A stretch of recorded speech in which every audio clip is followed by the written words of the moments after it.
اصلا د پاچا خان غږ ده او پاچا خان د پښتنو د تاریخي ازادي غوښتونکي تحریک یو سمبول ده، نه تر پاچا خانه د مخه او نه تر پاچا خانه راوروسته په پښتنو کې په دې وسعت د نظر، په دې ژورتیا،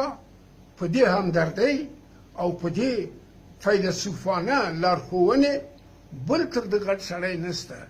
د پښتنو واقعي ارمان بیان کړی ده او اوسني نهضتونه ټول د پاچا خان د نهضت پیلامه ده چې ادامه لري او دا به تر هغه وخته پورې چې پښتانه بشپړې ازادۍ ته ورسیږي او د خپل مستقل واک خاوندان شي،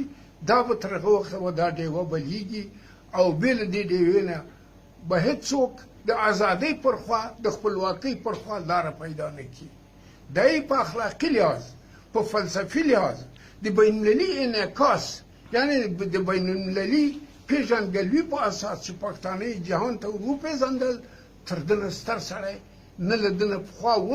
نه تر اوسه پورې بیا په پښتنو کې ظهور کړی ده. زه امیدواره یم چې زلمي نهضتونه به د پاچا خان لارښوونې او هغه ژوره فلسفه هیره نه کړي چې هغه د پښتنو د خوشبختۍ او سعادت لپاره رامنځته کړې وه.